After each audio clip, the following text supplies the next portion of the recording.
I'm Laura, 41, female. And my husband of 15 years brought his mistress to our anniversary dinner, and then asked me for an open marriage. That isn't the start of a bad joke. It's the sentence that cleaved my life into a before and after. Before, I was a moderately happy woman, an architect who loved her job, a wife who thought she had a stable, if somewhat predictable, partnership. After, I became a detective in the ruins of my own life, searching for a truth that had been hiding in plain sight all along. My husband, Ethan, is a man who fills a room. At 42, he's handsome in that classic, well-maintained way, with a confident smile and a voice that carries the weight of authority. As a successful investment banker, he's used to being listened to having his opinions treated as facts. He moves through the world with an easy sort of entitlement, as if it owes him its best. And for the most part, the world has obliged. We met in our mid-20s. Two ambitious people drawn to each other's drive. My passion was architecture, the clean lines, the interplay of light and space,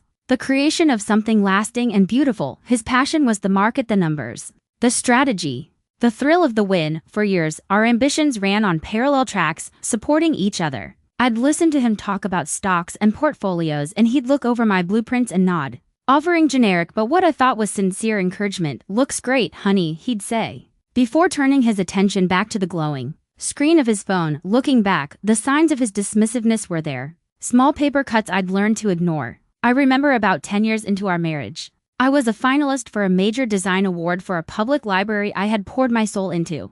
The award ceremony was a black tie event, a huge milestone in my career. Ethan had promised to be there, my proud husband in the front row, but an hour before we were supposed to leave, he called. "Laura, darling, I'm so sorry," he'd said, his voice slick with a practiced regret.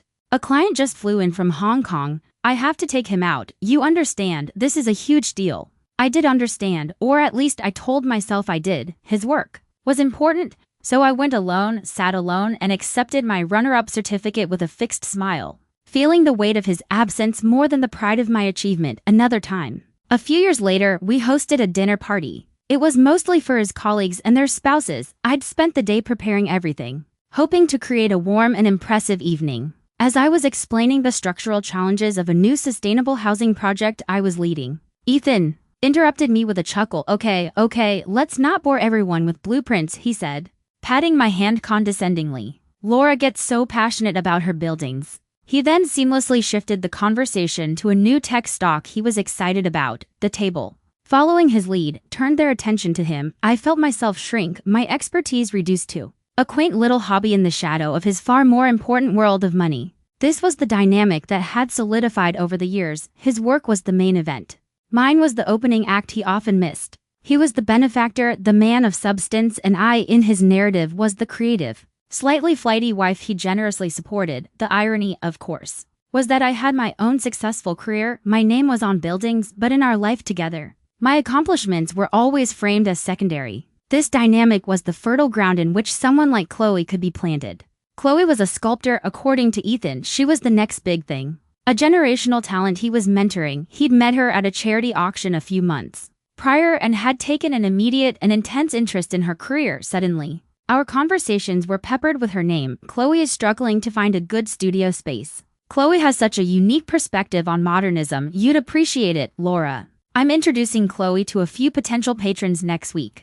He spoke of her with a kind of proprietary pride, the same way he spoke of a stock he'd discovered. Before anyone else, he was investing in her, he claimed, not just with money but with his time and connections. He framed it as a noble act of patronage, another example of his generosity. I, foolishly, took him at his word. Why wouldn't I? He had always been a man who enjoyed the status that came with playing the role of a powerful patron. I thought it was just another project for him, another way to burnish his own image. I didn't realize that this project had a name, a face, and a key to a life I thought was mine. And soon, I would be meeting her on the one night of the year that was supposed to be about us and us alone. Our 15th anniversary began with a lie. "I've booked a table at Genevieve's," Ethan announced a week beforehand, naming the quiet, elegant restaurant where he had proposed all those years ago. It was our spot, a place steeped in the history of our relationship. A warm feeling spread through my chest. Maybe after all these years, he was still capable of simple, genuine romance. Maybe he remembered the man he used to be. That warmth turned to a chill on the evening of our anniversary. I was just finishing my makeup when Ethan walked into the Bedroom, already dressed in a sharp, dark suit. There's been a slight change of plans, he said, adjusting his tie in the mirror. I had to change the reservation. We're going to a new place downtown, the Gilded Frame. I paused. Mascara wand in hand. The Gilded Frame. Why? I thought we were going to Genevieve's. It's a better scene, he said dismissively, and I've invited someone to join us for a drink. Just for a bit. It's Chloe, the sculptor I told you about. The restaurant is exhibiting one of her pieces. It's a huge opportunity for her. And I thought it would be nice for you to finally meet her. To see her work in person. I stared at his reflection in the mirror. Invite someone else to our anniversary dinner. The idea was so bizarre, so completely tone-deaf that I couldn't immediately process it. Ethan, it's our 15th anniversary, I said slowly, trying to keep my voice even. I was hoping it would be just us. He turned, his face a mask of practiced patience. The one he wore when I was being emotional. Laura, it's just for a drink. She won't stay for the whole meal. This is a big night for her, and as her mentor, it's important I show my support. It reflects well on us. He had a way of using that word to mean me. I wanted to argue, to stamp my foot and say no, to demand that for one night, our marriage be the main event. But years of being conditioned to see his needs as more important, of being made to feel that my objections were unreasonable, kept me silent. I swallowed my disappointment, painted on a smile, and told myself it was just for a drink.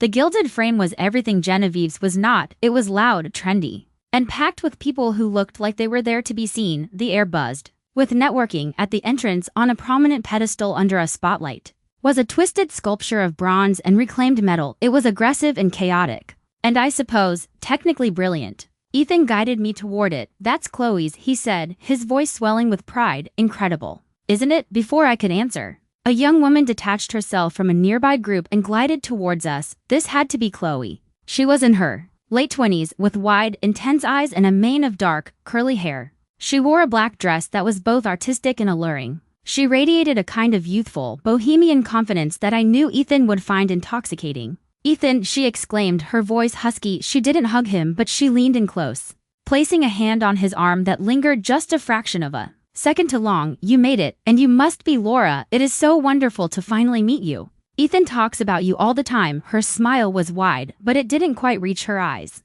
I felt a knot tighten in my stomach. It's nice to meet you too, Chloe, I managed to say. Your sculpture is very commanding. Thank you, she beamed. It's about the deconstruction of traditional forms. The three of us were shown to our table. It wasn't a table for two with a third chair awkwardly added. It was a table for four, as if this had been the plan all along. Chloe sat down next to Ethan. Not across from him. The waiter came, and Ethan ordered a bottle of expensive champagne without consulting me. A toast, he said, raising his glass. To 15 years, Laura, and to new triumphs, Chloe. I clinked my glass against theirs, the sound feeling hollow and false. The just for a drink promise evaporated immediately. Chloe ordered an appetizer and then another. She and Ethan fell into an easy, animated conversation. A rapid-fire exchange filled with names I didn't know and references to events I hadn't attended. They had a shared language, a shorthand that excluded me completely. They laughed at inside jokes, their heads leaning close together over the table. At one point, she playfully swatted his shoulder, and he responded by covering her hand with his for a moment. A gesture he disguised as a comforting pat. I sat there, a spectator at my own anniversary dinner. I felt invisible, like a ghost haunting the memory of a marriage. I tried to join the conversation a few times, asking Chloe about her process, but she would give me a brief, polite answer before turning her full attention back to Ethan. And Ethan, my husband, did nothing to draw me in. He was absorbed, enchanted, performing for her. He was more vibrant and engaged than I had seen him in years. The final, crushing moment came with the main course. Chloe had, of course, stayed. As she was telling a long, dramatic story about a difficult gallery owner, she paused and said, "Oh, Ethan, you have a little something." She reached over, her fingers gently brushing a crumb from the corner of his mouth. It was an act of casual, unthinking intimacy, the kind of gesture reserved for a partner. The kind of gesture I would have made. Ethan didn't flinch, he just smiled at her, a soft, private smile. In that instant, the floor fell out from under me. It wasn't just a suspicion anymore, it was a cold, hard certainty that settled in my bones. I looked at my husband, the man I had built a life with, and I didn't recognize him. He was a stranger, and sitting beside him was the woman who had taken my place. Right in front of my eyes, on the one night that was supposed to be ours. I felt a wave of nausea. I picked up my wine glass, drained it into swallows, and set it down with a click that was loud enough to make both of them look at me. Their shared bubble momentarily popped. "Are you all right, darling?" Ethan asked, a flicker of annoyance in his eyes. "Perfectly fine," I said, my voice like ice, just enjoying the deconstruction of traditional forms. The rest of the dinner was a blur of forced smiles and stilted silence. I retreated into myself, creating a protective shell of quiet dignity. I could feel Ethan's irritation and Chloe's occasional, curious glances. But I couldn't bring myself to care. The charade was over for me. When Chloe finally announced she had to leave to mingle with a potential buyer, the relief was so profound. It almost made me dizzy. She gave Ethan another one of her familiar, lingering touches on the arm and offered me a brisk, "So lovely to meet you, Laura." I just nodded. The car ride home was thick with unspoken tension. Ethan tried to fill the silence with praise for Chloe's networking skills, for her ambition, for the brilliance of her sculpture. I stared out the window at the passing city lights, my own thoughts roaring louder than his voice. Each word of praise for her felt like a direct criticism of me. Her ambition was exciting, mine was boring. Her art was a triumph. My buildings were just buildings. When we got home, I went straight to the bedroom and started taking off my jewelry with trembling hands. I didn't want to talk. I wanted to crawl into bed and pretend this night had never happened, but Ethan followed me, closing the door behind him. "What was that all about?" he asked, his tone accusatory. "You were barely present all night. It was embarrassing." I turned to face him, my heart pounding with a mixture of anger and hurt. "Embarrassing? You think I was embarrassing, Ethan? You invited another woman to our 15th anniversary dinner. She sat there acting like your date while I was completely ignored." He sighed, running a hand through his hair in a gesture of pure exasperation. "Oh, don't be so dramatic, Laura. I was networking. I was helping a talented artist, which, by the way, benefits our social standing. You used to understand that. You used to be a team player." "A team player?" I shot back, my voice rising. "Being a team player doesn't mean I have to be a third wheel on my own anniversary. The way you two were acting, the way she touched you, she's affectionate. That's how people in the art world are," he said, waving his hand dismissively. "It meant nothing. You're making a big deal out of nothing as usual." His gaslighting was so reflexive, so practiced, that it almost worked. For a split second, I questioned myself. Was I being overly sensitive, jealous? But then the image of his soft, private smile at her flashed in my mind, and my resolve hardened. "No," I said, my voice low and firm. "I'm not. Something is going on between you two, Ethan. And I'm not going to pretend I don't see it." I expected more denials, more anger. Instead, his expression shifted, the frustration drained away, replaced by a calm, almost calculated look that chilled me to the bone. He sat on the edge of the bed, looking at me as if I were a business problem he was about to solve. "You know," he began slowly, his voice dropping to a confidential, reasonable tone, "I've been thinking a lot about us lately. About our relationship. 15 years is a long time. People change, their needs change." I stood motionless, a cold dread creeping up my spine. This wasn't the speech I was expecting. "We have a good life," he continued, "a beautiful home, financial security. We've built a great foundation, but maybe the traditional model of marriage isn't serving us anymore. Maybe we've outgrown it."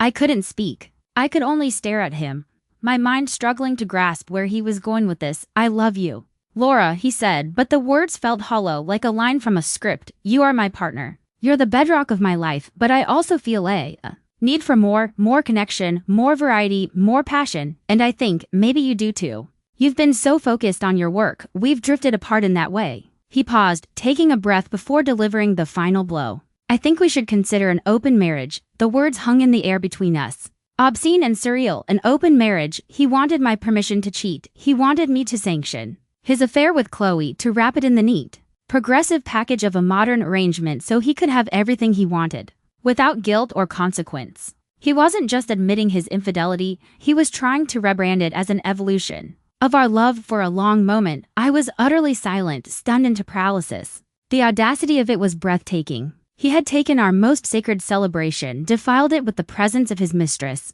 and was now using my pain and suspicion as a launch pad for the most insulting proposal of my life. He wasn't even sorry, he was trying to make me a collaborator. In my own humiliation, my shock slowly, surely, began to curdle into a pure, cold rage. I looked at the man on my bed, the man who had shared my life for 15 years, and all I saw was a stranger driven by a monstrous selfishness. He hadn't even given me the dignity of a proper confession or an apology. He had tried to sell me a business proposal. "Get out," I whispered, the words barely audible. "Laura, just think about it," he pressed on, completely misreading my silence. It could be liberating for both of us. Get out, I repeated, my voice gaining strength. I pointed a shaking finger toward the door.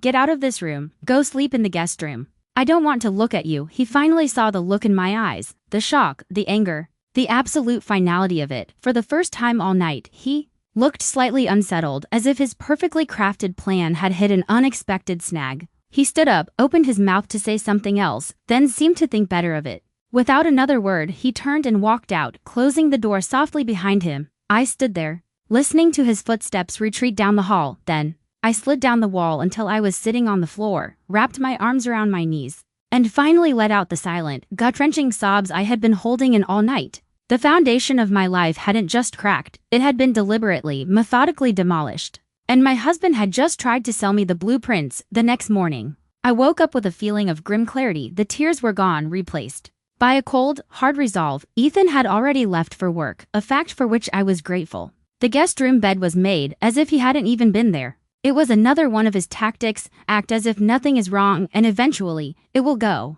away. But I was done letting things go away. His proposal hadn't just broken my heart. It had insulted my intelligence. He thought I was a fool he could manage, a problem he could solve with a slick, modern-sounding pitch. He had underestimated me. I am an architect. I build things. But I also understand how they are built. I know that to see the truth of a structure, you have to look at the plans, you have to examine the foundation. It was time to find the blueprints for Ethan's other life. My investigation started with our shared home office. It was a space I rarely used, as I had my own studio downtown. It was Ethan's domain.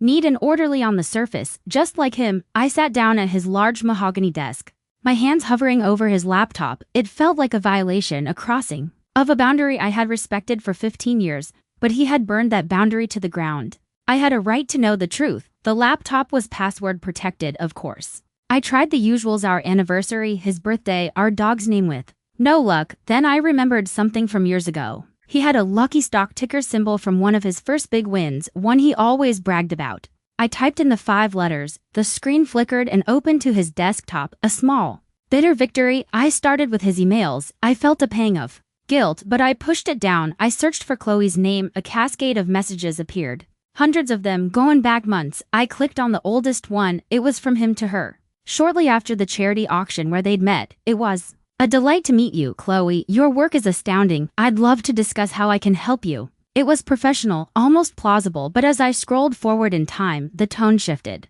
The emails became more frequent, more familiar. Thinking of you. Can't wait to see you. Then came the pet names. My brilliant artist, from him. My patron saint, from her. They were planning dinners, gallery visits, weekend trips to scout locations. My stomach twisted into a knot. It was all there. A detailed log of their affair, hidden under the guise of mentorship. The real blow, however, came from a different folder on his desktop. There was a folder innocuously labeled Art Investments. My heart hammered against my ribs as I clicked on it. It wasn't full of stock reports. It was full of Chloe. There were dozens of photos. Chloe in a sunlit studio, smiling at the camera. Chloe at a fancy dinner, raising a glass of wine. Chloe and Ethan on a balcony overlooking a coastline I didn't recognize, his arm wrapped tightly around her waist, both of them beaming. They looked like a happy, carefree couple. A wave of dizziness washed over me. This wasn't a fling. This was a relationship, a whole other life he was living. But the final, undeniable proof wasn't in a photo. It was in a subfolder labeled Financials. Inside were bank statements, wire transfer confirmations, and a lease agreement. My eyes scanned the document. It was a 1-year lease for a sprawling artist's loft studio in the most expensive part of the city. My breath caught in my throat when I saw the tenant's name, Chloe Renault, and then I saw who had paid the security deposit and the first 6 months of rent upfront. The payment had been made via a wire transfer from a joint savings account. Our joint savings account, the account we had set up for our future, for a vacation home, for our retirement. He was using our money, my money, to finance his affair. He was literally building a life for her using the bricks I had helped lay. The rage that filled me was so pure, so white-hot. It burned away every last shred of doubt and pain. It was a clarifying fire. This wasn't just a betrayal of love and trust. This was a financial deception, a theft. He hadn't just cheated on me, he had stolen from me. From us, from the future we were supposed to share. I methodically began to save everything. I forwarded the most incriminating emails to a new, secret email address I created on the spot. I used my phone to take pictures of the photos of him and Chloe together. And I downloaded the lease agreement and every single wire transfer confirmation. saving them to a secure cloud drive. I was no longer a grieving wife. I was an architect gathering evidence, documenting the faulty structure of my marriage before a controlled demolition. When I was done, I logged out of his laptop, leaving everything exactly as I had found it. I walked out of the office and stood in the silent hallway of my beautiful, empty house. The house I had helped design, with its open spaces and clean lines, suddenly felt like a lie. Its foundation, which I had thought was solid rock, was built on sand, and the tide was coming in. I thought of his words from the night before. "We've built a great foundation." The hypocrisy was staggering. He hadn't built anything with me for years. He had been secretly pouring our concrete into another woman's foundation. My mind was calm and clear. I knew exactly what I had to do. Next, I picked up my phone, but I didn't call him. I didn't call a friend to cry on their shoulder. I called the best divorce lawyer in the city. "Yes," I said, my voice steady and devoid of emotion. "I'd like to schedule a consultation. My name is Laura Jensen. It's regarding a divorce, and yes, it is contested. There are significant financial assets and complications." I let Ethan exist in his bubble of ignorance. For 2 more days, I needed that time. I met with the lawyer, a sharp, no-nonsense woman named Ms. Albright, who looked at the evidence I had collected with a grimly satisfied expression. "This is not a complication, Mrs. Jensen," she had told me, tapping the printed lease agreement. "This is leverage. This is a clear case of dissipation of marital assets. He didn't just buy her dinner, he bought her a life with your money." Her words armed me with a sense of purpose. I wasn't just fighting for my dignity anymore. I was fighting for my future. I chose to confront him on a Saturday morning. I wanted the full light of day on his lies. He came into the kitchen dressed in his weekend polo shirt, acting as if the last few days of tense silence were just a passing mood of mine. He poured himself a coffee and leaned against the counter. "Feeling better today?" he asked casually. As if inquiring about a headache, I didn't answer. Instead, I walked over to the kitchen island and laid out my evidence, one piece at a time. Like a prosecutor presenting her case, I started with a printout of an email, one where he called Chloe my love. Then, I laid down a photograph of them on that sunny balcony, his arm around her. Finally, I placed the lease agreement for her studio on top, the damning financial details facing up.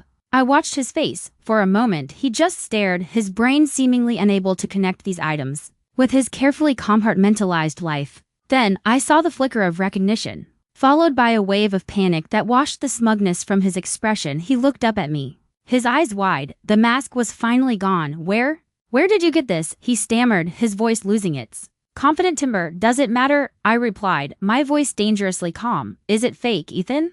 Is any of it not true?" He opened his mouth, then closed it. The classic denial, the gaslighting he was so good at, was failing him. The proof was right there, in black and white and glossy color. He looked from the papers to my face, searching for a crack, a weakness, an emotional outburst he could use to regain control. He found none. I was a steel wall. He tried a different tactic, shifting from denial to feigned remorse. He slumped, leaning heavily on the counter. "Laura, I don't know what to say. I'm sorry, I messed up. It was a mistake." "A mistake?" I echoed, my voice dripping with scorn. "A mistake is taking the wrong exit on the highway, Ethan. A mistake is not buying enough milk. A years-long affair, buying your mistress a home with our retirement money, and then having the gall to ask me for an open marriage. That is not a mistake. That is a strategy, a conscious, calculated, long-term plan that you executed behind my back." "It didn't start like that," he pleaded, his voice soft. "I was just trying to help her, and we were so distant. You were always so busy with your work, so wrapped up in your own world. I was lonely." There it was,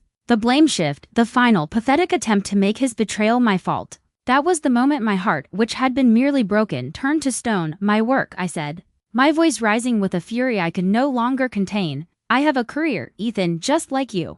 The difference is, my career doesn't involve lying and stealing from our family. Don't you dare lay this at the feet of my ambition. I went to award ceremonies alone because you had client dinners. I listened to you diminish my achievements at dinner parties. I built my career despite your dismissiveness, not because of it. And you were lonely. You were lonely in our bed while you were emailing another woman? You were lonely on our anniversary while you were fawning over her at our table?" Every word was a hammer blow, shattering the facade of our life together. He visibly flinched, "And to ask for an open marriage," I continued, my voice shaking with rage. "You didn't want to be modern or progressive. You just wanted a consequence-free way to keep both of us. You wanted a wife to manage your home and a mistress to manage your ego. You wanted everything, and you were willing to destroy me to have it. You didn't even have the decency to feel guilty. You felt inconvenienced Tears were streaming down my face now, hot tears of anger, not sadness. I looked at these pictures, Ethan. You looked happy, happier than I've seen you in years. So go be happy with her. I took a deep breath, wiping my tears away with the back of my hand. My voice dropped, becoming flat and final. I have retained a lawyer, Ms. Albright. She has copies of all of this and more. She seems to think the phrase dissipation of marital assets will be of particular interest to the court. You will be hearing from her on Monday. I turned my back on him then, a symbolic act that felt more significant than any other. I was turning my back on 15 years of lies. Laura, wait, he said, his voice now laced with genuine fear. The reality of what was happening, the lawyers, the courts, the financial exposure was finally sinking in. We can talk about this, we can work it out. I stopped at the doorway but didn't turn around. No, Ethan, we can't. You didn't want to work it out. You wanted to renegotiate the terms of my surrender. The deal is off the table. And with that, I walked out of the kitchen, out of the house, and out of the marriage. I didn't know where I was going, but for the first time in a very long time, one knew I was moving in the right direction. The days following the confrontation were a strange mix of turmoil and tranquility. Leaving the house I had co-designed and built was a pang, but it was a necessary amputation. I packed a bag with essentials and checked into a long-stay hotel suite with a small kitchenette and a desk overlooking the city. It was anonymous and sterile, and for that, I was grateful. It was a blank slate. My first call was to my sister, who listened to the entire sordid story with mounting fury on my behalf. Her immediate, unwavering support was an anchor in my storm. Good for you, she said, her voice fierce. You burn it all down, Laura, and I'll bring the gasoline. It was the first time I laughed in days. Ethan, predictably, began a campaign of panic-fueled text messages and voicemails. They swung wildly in tone. First came the desperate apologies. I love you. I made the biggest mistake of my life. Please come home. Then came the threats. You're going to destroy us both. Think of our reputation then. The most pathetic of all, the attempts to bargain. Keep the house, take the savings. Just don't do this. He didn't understand. It was never about the house or the money.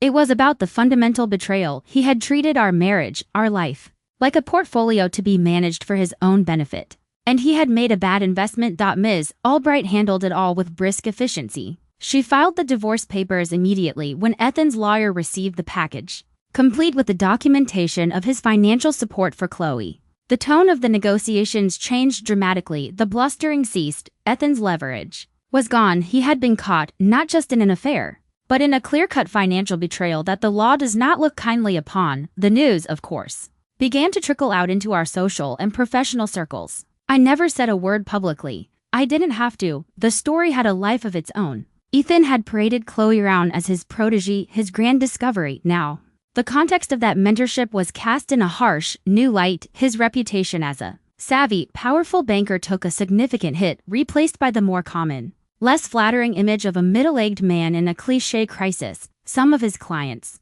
particularly those who valued a conservative image of stability, grew distant. His professional life, the thing he had valued above all else, was tarnished by the fallout from his personal one. As for Chloe, her star seemed to fade as quickly as it had risen. Once her primary patron was embroiled in a messy and public divorce, the doors he had opened began to quietly close. The art world, like any other, runs on reputation. Her association with Ethan was now a liability. The story was no longer about a brilliant young artist, but about an affair.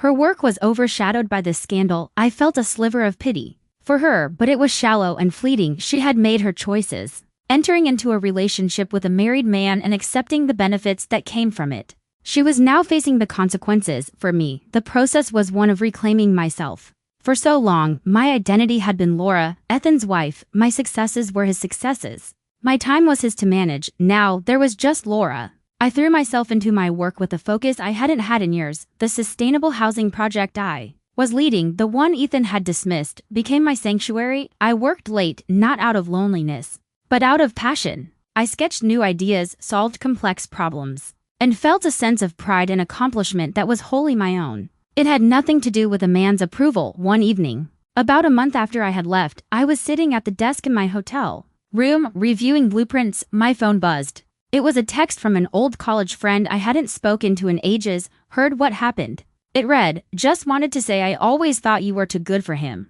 Let's get dinner next week. Another message came in, then another. It was as if, by stepping out from Ethan's shadow, I had become visible again. People were seeing me. Not just as one half of a couple, but as an individual. The decision had been made in that moment of confrontation, but it solidified every day in the aftermath. The divorce wasn't an end, it was an emancipation. The pain was real and deep.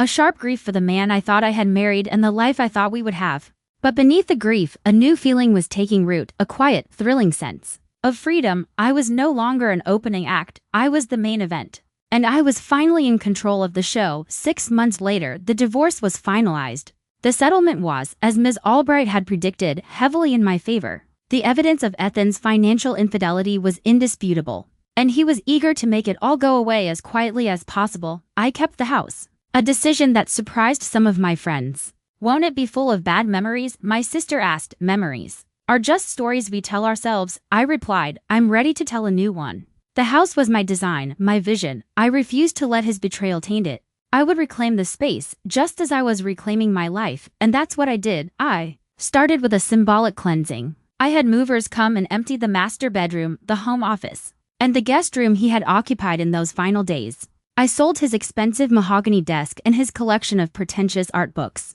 I painted the walls, not in the muted, tasteful beiges he had preferred, but in bold, warm colors that made me feel alive. The biggest project, however, was for myself. In the large, green backyard, there was a space I had always mentally reserved for a gazebo or a garden shed. Now, it would become something else. I spent my weekends drafting plans. Not for a client, but for me. I was designing a small, detached studio, a place with a high ceiling and a north-facing wall of glass. Perfect for architectural work, it was my space, funded by me, built for me. A tangible symbol of my independence. Ethan and Chloe, from what I heard, did not last.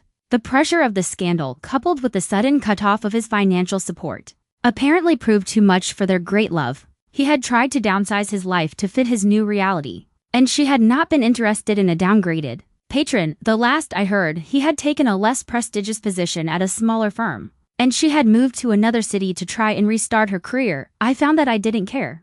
Their story was no longer connected to mine, it was just noise. From a distant room. My life became quiet, but it was a peaceful, productive quiet. It was filled with the scratch of my pen on drafting paper, the scent of fresh coffee in the morning, the sound of music playing in my reclaimed home. I reconnected with old friends, went to galleries because I wanted to, and traveled to see buildings that had always inspired me. I was building a new foundation, one based not on a partnership but on my own strength, my own passions, my own worth. It wasn't always easy. There were nights when a wave of loneliness would hit, a phantom limb of grief for the 15 years I had invested. But I learned to sit with the feeling, to acknowledge it, and then to let it pass. The pain was a part of my story, but it was not the whole story. So, if you are reading this, and you feel invisible in your own life, if you feel like your world is cracking beneath your feet, I want you to know this: foundations can be rebuilt, sometimes. The most beautiful structures are the ones that rise from the ruins. It starts with one decision. The decision to pick up a hammer, not to destroy, but to build something new. Something that is entirely your own. You are the architect of your own life. Start drawing up the plans. After listening to today's story, perhaps it has raised some new questions in your mind. Every day on Reddit, new experiences and moments create fresh stories. We are all human. If you enjoyed this story, feel free to share it. Thank you for your time, and don't forget to keep an eye out for more stories coming soon.